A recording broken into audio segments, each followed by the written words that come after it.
Welcome to ప్రజా news channel. ముందుగా bulletin లోని హెడ్లైన్స్ చూద్దాం. విశాఖ ఎన్ఏడి ఫ్లైఓవర్ వంతెనపై బోల్తా పడిన లారీ త్రుటిలో తప్పిన పెను ప్రమాదం. అనకాపల్లి జిల్లా నర్సీపట్నం నియోజకవర్గ ఫలితం ప్రారంభమై 8 గంటల తర్వాత ఫలితాలు. ఎన్నికల కమిషన్ తీరుపై అనుమానాలు వ్యక్తమవుతున్నాయి. సాధారణ ఎన్నికలు 2024 ఓట్ల లెక్కింపు సందర్భంగా ఎన్నికల కమిషన్. విశాఖ గాజువాక పంతులుగారు మేడ ప్రాంతంలో ఉన్న ప్రభుత్వ మద్యం దుకాణంలో షార్ట్ సర్క్యూట్ కారణంగా అగ్ని ప్రమాదం. కేటీఆర్ పై మంత్రి కోమటిరెడ్డి వెంకటరెడ్డి ఓ రేంజ్ లో ఫైర్ అయ్యారు. గాజువాక ఎన్నికల కౌంటింగ్ సందర్భంగా సమస్యాత్మక ప్రాంతాల్లో cordon search DCP Meka Satyababu. టీడీపీతో ఈసీ అధికారులు కుమ్మక్కు Ambati Rambabu. Visakha NAD flyover వంతెనపై బోల్తా పడిన లారీ త్రుటిలో తప్పిన పెను ప్రమాదం. తెల్లవారుజామున 4 గంటల సమయంలో ఘటన ఒరిస్సా నుండి గాజువాక ఆటోనగర్ కి పేపర్ లోడ్ కి వెళ్తున్న లారీ ప్లే ఓవర్ బ్రిడ్జి పైకి వచ్చేసరికి అదుపు తప్పి బోల్తా స్వల్ప గాయాలతో బయటపడ్డ డ్రైవర్. ట్రాఫిక్ కి ఎటువంటి అంతరాయం కలగకుండా చర్యలు చేపట్టిన పోలీసులు.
అనకాపల్లి జిల్లా నర్సీపట్నం నియోజకవర్గ ఫలితం ప్రారంభమై 8 గంటల తర్వాత వెల్లడవుతుందని ఎన్నికల అధికారి జయరాం తెలిపారు. 262 పోలింగ్ స్టేషన్ల ఓట్లు లెక్కింపు ప్రక్రియ వరుస క్రమంలో ఉంటుందని 14 టేబుల్స్ ఏర్పాటు చేసి ప్రతి టేబుల్ వద్ద కౌంటింగ్ సిబ్బంది ఉంటారు. నమస్తే అండి, నేను number 34 Narsipatnam assembly constituency returning ఆఫీసర్ను. అండ్ ఎటువంటి అవాంఛనీయ సంఘటనలు జరగకుండా మనం మే 13న అందరి సహకారంతో ఎలక్షన్స్ అనేవి జాగ్రత్తగా మనం కండక్ట్ చేసుకున్నాము. మరి అదేంటంటే యాక్చువల్గా మనకు 2,12,046 ఓట్లు ఉన్నాయి. అందులో 1,79,852 ఓట్లు అంటే దాదాపు 84.82% ఓటింగ్తో మనం ఈ ఎలక్షన్స్ అనేది కంప్లీట్ చేశాం. ఈ పర్సంటేజ్ అనేది 2019-2014 ఎలక్షన్లతో చూస్తే ఇది దాదాపు 1-2% ఎక్కువ. సో ఇదే విధంగా మరి నేను కౌంటింగ్ రోజు కూడాను అందరు కంటెస్టింగ్ క్యాండిడేట్లు తాలూకా సహకారాన్ని అర్జిస్తూ కౌంటింగ్ అనేది మనం అనకాపల్లిలో హెడ్ క్వార్టర్స్లో జరుపుకుంటున్నాము.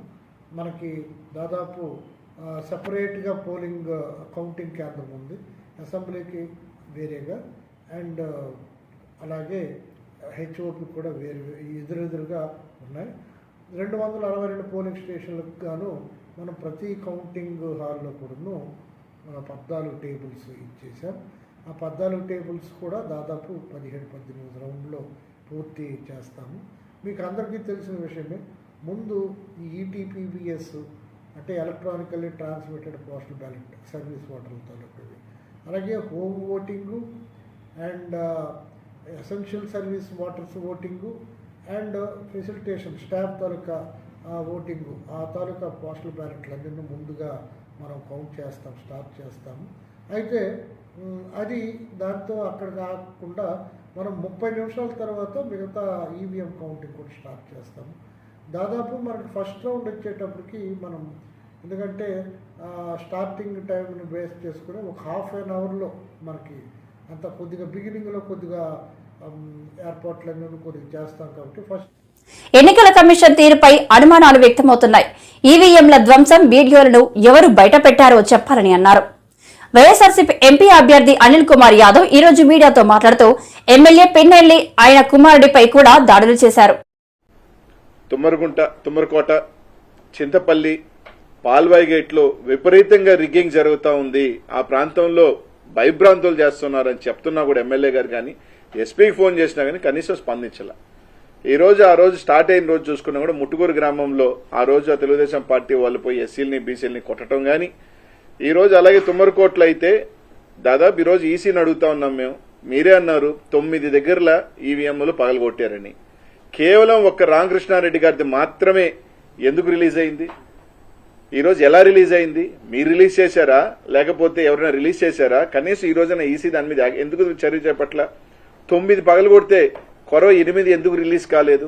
8 సంఘటనలు ఎందుకు రిలీజ్ కాలా? ఆ ఫుటేజ్లు ఎందుకు బయటకు రాలా? దీని మీద అన్ని కూడా అని చూస్తున్నప్పుడు ఒక అనుమానాలు దావదిస్తా ఉన్నాయి. ఈరోజు తుమ్మరకోటకు సంబంధించి తెలుగుదేశం వాళ్ళు పగలగొట్టారు, దాదాపు ఇంకొక దగ్గర పగలగొట్టారు, చింతపల్లిలో రిగ్గింగ్ చేశారు, ఒప్పిచర్లో అయితే ఎస్టీలని ఓట్లు లేకపోతే బూత్లో కొట్టుకొని బయటకు తీసుకొచ్చారు. ఇదే పాల్వాయి గేటుకు సంబంధించి బీసీలు ఎస్సీలు మహిళలు ఓట్లైన పోతా ఉంటే ఓట్లైనీయకుండా కొట్టి తరిమేస్తుంటే ఎమ్మెల్యే గారు పోయి దాదాపు 1.5 గంట ఎస్పీకి ఫోన్ చేసినా అదే ఎస్పీ గారు మాచర్ల చుట్టూ తిరిగారు కానీ కనీసం పాల్వాయి గేట్ దగ్గరికి రావాలన్న ఆలోచన కూడా చేయలేదు. ఎందుకంటే ఇదంతా ఒక ప్రీ ప్లాన్డ్ గా ఎక్కడెక్కడ ఇబ్బంది పెట్టాలి, ఎక్కడెక్కడ తెలుగుదేశం వాళ్ళు రిగ్గింగ్ చేసుకోవాలి అని ఒక ప్రీ ప్లాన్డ్ గా చేసిన పద్ధతిలోనే నడిచింది. 1.5 గంట సేపు ఎమ్మెల్యే గారు ఆడ నిలబడి ఈరోజు ఎస్సీలు గాని మహిళలు గాని వచ్చి బోరుమని విధంగా మమ్మల్ని ఓట్లనేది కొట్టి తరిమేస్తారని ఎస్పీ గారిని స్పందించకపోతే ఏ అభ్యర్థి అయినా ఎవరైనా ఏం చేస్తారు? కొన్ని కన్వీన కార్యాలు దీనికి ఎవరు రెస్పాన్సిబుల్? దీనికి సంబంధించి అధికారులు రెస్పాన్సిబుల్ కదా? ఎలక్షన్ కమిషన్ కి ఈ ప్రాంతాల్లో ఒకసారి 7 బూతుల దగ్గర పగలగొట్టేస్తే రీపోలింగ్ ఎందుకు పెట్టలేదు? మళ్ళీ అక్కడే రీపోలింగ్ ఎందుకు చేయించారు? ఇదే తుమ్మరకోటలో మేము ఎస్పీ గారికి ఫోన్ చేశాం. సార్ అక్కడ భయపడతా ఉన్నారు, ఏజెంట్లు కూర్చునే దానికి కూడా ఇబ్బంది. అంటే పోలీసు ఆడ కూర్చోబెట్టి వైసీపీ ఏజెంట్లు లేకుండా రిగ్గింగ్ చేయించిన మాట వాస్తవం కాదా? ఇది ఎస్పీ గారితో మేము మాట్లాడలేదా? పాల్వాయి గేట్ దగ్గర ఆయన రామకృష్ణారెడ్డి ఏదైతే రామకృష్ణారెడ్డి అబ్బాయి తలబగిలింది, ఆయనకి దెబ్బలు తగిలినాయి. ఈరోజు అనేక రకాల అరాచకాలు తెలుగుదేశం పార్టీకి వక్తాసుగా ఈరోజు అడుగుతా ఉన్నాం. మీరు చెప్తా ఉన్నారు కానిస్టేబుల్ 2 గ్రామాలకు సంబంధించి డిఎస్పీలను పెట్టి కర్లకుంటలోను కేపీగూడెంలో ప్రతి ఓటర్ని ఇది నీ ఓటా అని మీరు చూసిన డిఎస్పీ గారు ఒప్పిచర్లో గాని, తుమ్మరకోటలో గాని, చింతపల్లిలో గాని, పాల్వాయిగోట్లో గాని ఎందుకు చూడలేదని అడుగుతా ఉన్నా. అక్కడికన్నా ఎక్కువ ఓట్లున్న ప్రాంతం కదా, ఇక్కడ ఎందుకు పెట్టలేదు మీరు డిఎస్పీలని? ఎందుకు సీఐల్ని పెట్టలేదు? ఎందుకు ఎస్ఐని కూడా సంబంధించి ఎందుకు పెట్టలేదు? కనీసం దాని ఫుటేజ్లు రిలీజ్ చేయండి. కనీసం ఈ 4 బూతులకు సంబంధించి చింతపల్లిలో ఉన్న 4 బూతులు, ఒప్పిచర్లో ఉన్న 3 బూతులు, తుమ్మరకోటలో ఉన్న 3 బూతులను ఈసీ ఎలక్షన్ కమిషన్ అర్థం నిజంగా ఇంపార్షియల్ గా చేసే పని అయితే ఆ బూత్ లో రోజు జరిగిన వారి ఎంత కూడా తీసి జరిగిన దాని మీద విచారణ జరిపి అవసరమైతే రీపోలింగ్ పెట్టమండి. ఈరోజు స్పష్టంగా మా ఎమ్మెల్యే గారు దాని మీద రీపోలింగ్ జరగండి, ఈ విధంగా జరిగితే దాని మీద ఈ రోజు దాకా యాక్షన్ తీసుకోవాలి. 13వ తారీఖున మీరు చెప్పారు పగలగొట్టారని. 13వ తారీఖున ఎస్పీ లేరా? పోలింగ్ ఆఫీసర్ లేదా? ఆ రోజు వెబ్ కాస్టింగ్ నుంచి మీరు వీడియో ఎందుకు తొలగించలేదు? 20వ తేదీ దాకా పట్టిందా మీకు? అంటే ఎవడో రిలీజ్ చేస్తే ఫేక్ది కావచ్చు, వాట్ ఎవర్ రిలీజ్ చేశారు. అది ఎలా రిలీజ్ అయింది? ఒకటే రిలీజ్ అయింది. 9 ఏమైనాయి? 9 ఉండాలి కదా. ఆ 9 ఎందుకు రిలీజ్ చేయలేదు?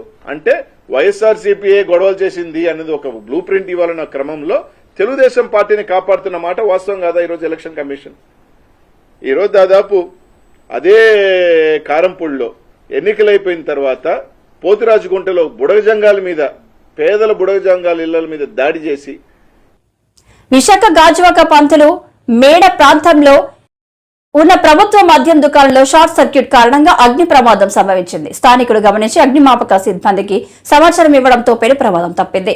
ఈ ప్రమాదానికి ఎలక్ట్రికల్ షార్ట్ సర్క్యూట్ కారణమని సిబ్బంది తెలియజేశారు. విశాఖ గాజువాక పంతులు గారు మేడ ప్రాంతంలో ఉన్న ప్రభుత్వ మద్యం దుకాణంలో షార్ట్ సర్క్యూట్ కారణంగా అగ్ని ప్రమాదం సంభవించింది. స్థానికులు గమనించి అగ్నిమాపక సిబ్బందికి సమాచారం ఇవ్వడంతో పెను ప్రమాదం తప్పింది.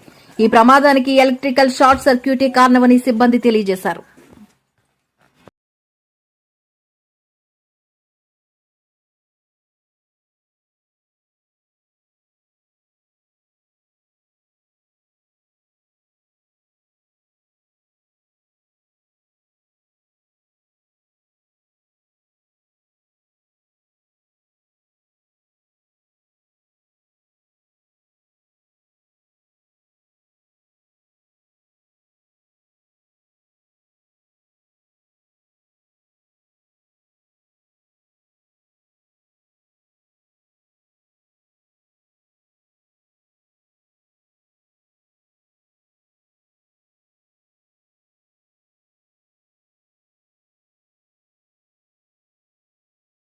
మాకు 8:20 టైంలో కాల్ వచ్చింది సార్. స్థానికులు కాల్ చేశారు. కాల్ చేసినప్పుడు ఇక్కడ మనకి పాత గాజువాక లతా హాస్పిటల్ దగ్గరలో గవర్నమెంట్ వైన్ షాప్ దగ్గర ఫైర్ అవుతుంది సార్, స్మోక్ అవుతుంది, రండి సార్ అని చెప్పన్నారు.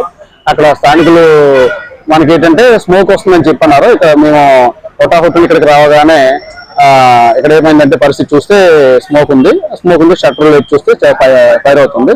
ఆ ఫైర్ అవుతున్న దాన్ని ఏం చేస్తుంటే మా దగ్గర ఉన్నటువంటి ఎక్విప్మెంట్ తో ఫైర్ ని మేము ప్రొటెక్ట్ చేయడం జరిగింది. మాక్సిమం చాలా వరకు ఆస్తి నష్టం అనేది చాలా వరకు మేము రెడ్యూస్ చేయడం జరిగింది. సో లాస్ సేవ్డ్ అనేది అక్కడ ఉన్నటువంటి సూపర్వైజర్ గారు ఏం చెప్పారంటే 15,000 పైన బాటిల్స్ ఉన్నాయి, తర్వాత 32,000 లక్షల పైన ఆస్తి అదే ఇక్కడ దాని కాస్ట్ అనేది ఉన్నదని చెప్పడం జరిగింది. సో అది ఇంకా దాన్ని కాల్కులేట్ చేసిన తర్వాత చెప్తాం సార్ అని చెప్పి ఆ విషయం మాకు వాళ్ళు తెలియజేయడం జరిగింది. ఇదే విషయం మేము మా అధికారులకు చెప్పడం జరిగింది. 8 గంటలకు షాప్ తీసామండి. 8:15 కల్లా పొగ వచ్చేసరికి వెంటనే ఓనర్ గారికి అలర్ట్ చేశాను. ఆ సూపర్వైజర్ గారికి ఫోన్ చేశాను అన్నమాట. 8:30కి ఫైర్ సర్వీస్ వాళ్ళు వచ్చారు, ఆఫ్ చేశారు మంటలో. మరి పైన టైర్ షాపు. ఓకే. కేటీఆర్ పై మంత్రి కోమటిరెడ్డి వెంకటరెడ్డి ఓ రేంజ్ లో ఫైర్ అయ్యారు. నోరు అదుపులో పెట్టుకోవాలంటూ కేటీఆర్ కు స్ట్రాంగ్ వార్నింగ్ ఇచ్చారు. మరోసారి తమ ముఖ్యమంత్రి రేవంత్ ని తిడితే పరిస్థితి తీవ్రంగా ఉంటుందని హెచ్చరించారు. పోయి మిగిలిన దాన్ని కూడా నెంబర్ తీసుకొచ్చి దాన్ని కూడా నేషనల్ హైవేగా డిక్లేర్ చేయించి దానికి కూడా ల్యాండ్ ఎక్వేషన్ ప్రక్రియ చేస్తాం. ఈ మొదటి భాగానికి ల్యాండ్ ఎక్వేషన్కి సంబంధించి 3,000 కోట్లు అడుగో లోన్ కూడా తీసుకోవడం జరిగింది. అందుకనే భూసేకరణ సమస్య లేకుండా 1-2 చిన్న చిన్న విషయాలు ఉన్నాయి. మన రివ్యూలో దాన్ని కూడా సార్ట్అవుట్ చేయడం జరిగింది. ఈరోజు ఇంత మంచి ఔటర్ రింగ్ రోడ్తోనే ఆ రోజు హైదరాబాద్ అభివృద్ధి చెందింది. ఎయిర్పోర్ట్ అక్కడనే కట్టాం. ఒక ప్లాన్ ఉండాలి దేనికన్నా. ఈయనకి ఏం ప్లాన్ ఉన్నది? ఏం ప్లాన్ లేదు, ఒక్క పని చేయలే. అందుకే ఇవాళ తుక్కు కూడగొట్టిండు. ఏం చేసిన పని ఏంటంటే మద్యం అమ్మకాలు 50,000కు పెంచిండు. మొన్న మద్యం టెండర్లు అసలు నవంబర్లో పిలవాలి, నవంబర్ కాదు డిసెంబర్ మొదటి వారంలో పిలవాలి.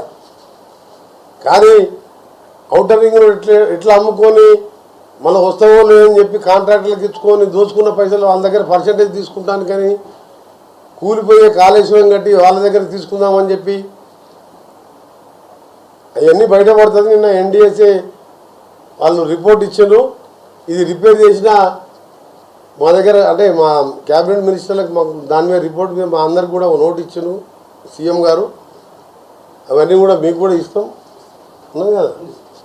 ఆ రిపోర్ట్ కాపీ కూడా మీకు చెప్తాం. మేధావులు జియోఫిజికల్ వాళ్ళు వచ్చి మీరు తాత్కాలికంగా రిపేర్ చేసినా ఇవి ఉంటాయని గ్యారెంటీలు. అంటే 3 డ్యాములు కొట్టుకుపోయే ప్రమాదం. 3 డ్యాములు కొట్టుకుపోయినాయి. గత ముందు కన్నెపల్లి పంప్ హౌస్ మునిగిపోయింది. డ్యాములు కొట్టుకుపోయిన తర్వాత ఈ పంప్ హౌస్లు ఏం చేసుకుంటావు? 2 లక్షల కోట్లు ఇంట్రెస్ట్ అంతా పోయిన మొత్తం పోయినట్టే కదా. ఏం మాట్లాడతారు? గచ్చిన దానికి ఏమవుతుంది? మధ్యలో 2 పిల్లలు రిపేర్ చేయొచ్చు. అక్కడికి వెళ్ళి దేశంలో ఉన్న మేధావులందరూ వచ్చి గవర్నమెంట్ ఆఫ్ ఇండియా మేము పంపలే, మీరు తాత్కాలికంగా రిపోర్ట్ చేసినా ఉండవు, మాకు నమ్మకం లేదు అని ఖరాఖండిగా రిపోర్ట్ ఇచ్చింది మాకు. మేము చర్చించుకున్న మినిస్టర్లు అందరం మొత్తం నాష్టాన్ని పట్టించి ఇవాళ గ్రాడ్యుయేట్ ఎన్నికల గురించి ఆయన రోడ్ల మీద పోయి తీర్మానం మల్లన్న మీద కేసులు ఉన్నాయి. ఎందుకు పెట్టిన కేసులు? మీరు నువ్వు దోసుకున్నదంతా ఎక్కడెక్కడ దోసుకున్నావు ఆయన బయట పెడితే ఆయనని కేసుల పాలు చేసి జైలు వేసినావు. మందకృష్ణ మాదిగా మాట్లాడితే ఆయన తీసుకుపోయి లోపల వేసినావు. సరే మందకృష్ణ మాది ఏ పార్టీలో ఉన్నాడు మాకు సంబంధం లేదు. ఆయనని జైలు వేసినావు, ధర్నా చౌక్ ఎత్తేసినావు. మేము ఎప్పుడన్నా పిలుపు ఇస్తే మా ఇళ్ళని హౌస్ అరెస్ట్ చేసిన మమ్మల్ని కానీ పీసీసీ ప్రెసిడెంట్ కానీ మాలాంటి ముఖ్యుల నాయకులు బయటికి వెళ్ళనీయలే. అరే నీకు చేతనైతే ధర్నా చౌక్ ఓపెన్ చేసినావు, పర్మిషన్లు ఇస్తున్నావు, ఏ ఇష్యూ టెట్ కంటే 2,000 రూపాయలు ఫీజు పెడుతున్నావు అని చెప్పి ఆయన బాధపడుతున్నావు. మనం వైన్ షాపుకు 1,20,000 మంది యువకులు 4-5 వేలు మనిషికి 50,000 ఇంట్రెస్ట్ తీసుకొచ్చి 1,20,000 అప్లికేషన్లు వస్తే 2,500 కోట్ల ఆదాయం వచ్చింది రాష్ట్రపతి. విశాఖ గాజువాక ఎన్నికల కౌంటింగ్ సందర్భంగా సమస్యాత్మక ప్రాంతాల్లో cordon search DCP Megha Satyababu నగరంలోని జోన్ 2 పరిధి బర్మా కెంపు 1 టౌన్ గాజువాకలోని బొజ్జన్నకొండ ప్రాంతాల్లో ఉదయం 6 నుంచి 9 వరకు తనిఖీలు. ఎన్నికల కౌంటింగ్ సందర్భంగా సమస్యాత్మక ప్రాంతాల్లో count and search DCP Megha Satyababu నగరంలోని జోన్ 2 పరిధి బర్మా క్యాంపు టౌన్ గాజువాకలోని బొజ్జన్నకొండ ప్రాంతాల్లో ఉదయం 6 నుండి 9 వరకు తనిఖీలు. సరైన పత్రాలు లేని 26 బైకులు సీజ్, 52 లిక్కర్ బాటిల్స్ స్వాధీనం. రౌడీ సీటర్స్ కదలికలపై నిఘా. మేఘా సత్యబాబు జూన్ 4న కౌంటింగ్ పూర్తయ్యే వరకు నగరంలోని సమస్యాత్మక ప్రాంతాల్లో తనిఖీలు జరుగుతాయి. కార్డన్ సెర్చ్ లో south ACP Trinath, south sub division సిఐలు, ఎస్ఐలు, సిబ్బంది పాల్గొన్నారు. సిపి గారి ఉత్తర్వుల మేరకు అలాగే డీసీపీ 2 సారి ఉత్తర్వుల మేరకు సిటీలో చాలా చోట్ల కార్డన్ సెర్చ్ చేయడం జరుగుతుంది. అందులో భాగంగా గాజువాకలో జోగవానపాలెం బొజ్జన్నకొండ ఏరియాలో మా ఏసీపీ సౌత్ సార్ ఆధ్వర్యంలో 3 పోలీస్ స్టేషన్లు దువ్వాడ, గాజువాక, స్టీల్ ప్లాంట్ సిబ్బందితో కలిసి ఇక్కడ కార్డన్ సెర్చ్ తెల్లవారి 5 గంటల నుంచి 9 గంటల వరకు నిర్వహించడం జరిగింది. అందులో భాగంగా ఈరోజు 12 వెహికల్స్ని, రికార్డు లేని వెహికల్స్ సీజ్ చేయడం జరిగింది. రిమైనింగ్ అన్ని ఇల్లు, సస్పెక్టెడ్ హౌస్, సస్పెక్టెడ్ పర్సన్స్ని చెక్ చేయడం జరిగింది. ఇది ఎలక్షన్ కౌంటింగ్ సందర్భంగా మరియు ఎట్లాంటి అల్లర్లు జరగకుండా క్రిమినల్స్ మీద వాచ్కి పర్పస్లో ఇది చేయడం జరుగుతుంది. Thank you. కౌంటింగ్ 4వ తారీఖున కౌంటింగ్ని దృష్టిలో పెట్టుకుని అదేవిధంగా law and order point of వ్యూలో జోన్ 2 పరిధిలో 3 ప్రాంతాల్లో ఈ యొక్క కార్డన్ అండ్ సెర్చ్ నిర్వహించడం జరుగుతుంది. బర్మా క్యాంపు, అదేవిధంగా 1 టౌన్ ఏరియాలో ప్రసాద్ గార్డెన్స్ అండ్ ఇక్కడ గాజువాకలో ఈ ప్రాంతంలో కార్డన్ అండ్ సెర్చ్ నిర్వహించడం జరుగుతుంది. ఇంతవరకు 26 వెహికల్స్ని అంటే రికార్డులు సరిగ్గా లేని వెహికల్స్ని సీజ్ చేయడం జరిగింది. అవన్నీ వెరిఫై చేసి డిస్పోజ్ చేయడం జరుగుతుంది. అదేవిధంగా సస్పెక్ట్స్, రౌడీ సెటర్స్ అందరినీ కూడా వాళ్ళు ప్రజెంట్ ఉన్నారా లేదా, వాళ్ళ యాక్టివిటీస్ ఏంటి తనిఖీ చేయడం జరిగింది. అదేవిధంగా 55 లిక్కర్ బాటిల్స్ సీజ్ చేయడం జరిగింది. ఇంకా ఇది కంటిన్యూ అవుతుంది. ఇంకా కౌంటింగ్ రోజు వరకు కూడా ఫర్దర్గా ఈ కార్డన్ అండ్ సెర్చ్ అన్ని సమస్యాత్మక ప్రాంతాల్లో నిర్వహించడం జరుగుతుంది. టీడీపీతో ఈసీ అధికారులు కుమ్మక్కు. Ambati Rambabu YCP MLA Pinnelli EVM ధ్వంసం చేసిన వీడియో ఎలా బయటికి వచ్చిందని ఆ పార్టీ నేత అంబటి రాంబాబు ప్రశ్నించారు. పోలింగ్ రోజున రాష్ట్ర వ్యాప్తంగా చాలా చోట్ల హింసాత్మక సంఘటనలు జరిగాయి. ప్రధానంగా పలనాడులో అంటే మా జిల్లాలో చాలా ఎక్కువగా హింసాత్మక సంఘటనలు జరిగాయి. ఒక విధంగా చెప్పాలంటే కానీ విని ఎరుగని రీతిలో ఏ రోజు జరగనటువంటి విధంగా, ఏ ఎన్నికల్లోనూ జరిగినంత హింస అక్కడ చోటు చేసుకుంది. ఆ హింస చోటు చేసుకోవడానికి గల కారణాల మీద మేము ఈసీకి అనేక రకాలుగా రిపోర్ట్ చేయడం జరిగింది. ఆ రోజున పోలింగ్ రోజున పోలీసులు అసలు రిస్క్యూకు రానటువంటి పరిస్థితిని కూడా వివరించడం జరిగింది. తర్వాత అక్కడ పోలీసు అధికారులను సస్పెండ్ చేశారు, కలెక్టర్ని మార్చారు, ఇంకా కొన్ని చోట్ల కలెక్టర్ని మార్చారు. ఏదో కొంత జరిగింది, ప్రాథమికంగా తప్పు జరిగిందనేటువంటి భావన సర్వత్రా వ్యాపించి ఉన్నటువంటి తరుణం. ఈ తరుణంలో మరి అనేక చోట్ల బూతులు క్యాప్చర్ చేసుకున్నారు, దొంగ ఓట్లు వేసుకున్నారు, ఈవీఎంలను పగలగొట్టడానికి ప్రయత్నం చేశారు, బూత్ క్యాప్చరింగ్ జరిగింది. తెలుగుదేశం వాళ్ళు కూడా భయంకరంగా చేసేటటువంటి పరిస్థితి కనిపించింది. ఇక్కడ ప్రధానంగా ఇవాళ నేను మాట్లాడాలనుకుంటున్న అంశం ఏంటంటే, పిన్నెల రామకృష్ణారెడ్డి గారు మాచర్ల నియోజకవర్గంలో చాలా దారుణాలు జరిగిపోయాయి. కొన్ని చోట్లయితే అసలు పోలింగ్ స్టేషన్లోకి వైఎస్ఆర్ కాంగ్రెస్ పార్టీ ఓటర్లు వెళుతుంటే వారిని వెళ్ళకోకుండా అడ్డుకొని కొట్టి తన్ని గాయపరిచి బయటికి పంపించినటువంటి సంఘటన చూశాం. దాని మీద అనేక సందర్భాల్లో ఆ రోజున చివరికి పిన్నెల రామకృష్ణారెడ్డి గారు కూడా ఆయన రిపోర్ట్ చేయడం జరిగింది, ఫోన్లు చేయడం జరిగింది. కానీ ఎవరు పోలీసులు రిస్క్కి రాలేదు. అయితే ఇవాళ నాకు చిత్రంగా అనిపించింది అంటే, ఇవాళ ఒక వీడియో రిలీజ్ అయింది. ఇది రామకృష్ణారెడ్డి గారు ఒక పోలింగ్ బూత్లో, ఏ పోలింగ్ బూత్ అయితే ఇప్పుడు నేను చెప్తున్నాను ఆ పోలింగ్ బూత్లో ఆ ఈవీఎంను పగలగొడుతున్నట్టుగా ఒక వీడియో రిలీజ్ అయింది. ఇది ఎక్కడి నుంచి రిలీజ్ అయిందో మరి అర్థం కావడంలా. ఇది election commission has to release. యాక్చువల్గా ఇది లోకేష్ గారు ట్విట్టర్లో పెట్టారంట. ఎట్లా చేరింది లోకేష్ గారు ట్విట్టర్కి? Is it false or right? అది ఫేక్గా? అది కంక్లూజన్ ఎవిడెన్సా కాదా? ఆలోచించాలి కదా. ఇది డైరెక్ట్గా తెలుగుదేశం అధినేత కొడుకు అయినటువంటి లోకేష్ ట్విట్టర్లోకి ఎట్లా వెళ్ళింది? కలెక్టర్న రిలీజ్ చేయాలి, ఎలక్షన్ కమిషన్కి సంబంధించిన వారిని రిలీజ్ చేయాలి, ఆర్ఓన్న రిలీజ్ చేయాలి. రిలీజ్ చేయకోకుండా వారికి ఎలా చేరింది అంటే ఇక్కడ ఏదో కుమ్మక్కు జరుగుతూ ఉన్నది అనేటువంటి భావన చాలా స్పష్టంగా అర్థమవుతా ఉన్నది. అంటే అధికారులు, ఎన్నికల కమిషన్ ఉన్న అధికారులు, తెలుగుదేశం పార్టీ వారు కలిసి కుట్ర చేస్తున్నారేమోననేటువంటి అనుమానం కలగటం సహజమైనటువంటి అంశం.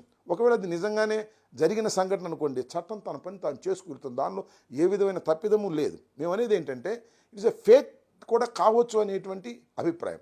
అదే బూత్లో నేను మనవి చేస్తున్నా, ఎక్కడైతే ఇవాళ ఆ పాలవాయి గేట్ అనేటువంటి బూత్ ఉందో ఆ బూత్లో ఎంత దారుణంగా జరిగిందంటే అంతకుముందు మన పిల్లల రామకృష్ణారెడ్డి గారు చాలా క్లియర్గా ఎస్టాబ్లిష్ చేశారు అక్కడ. అది కూడా నేను మీకు చూపిస్తా.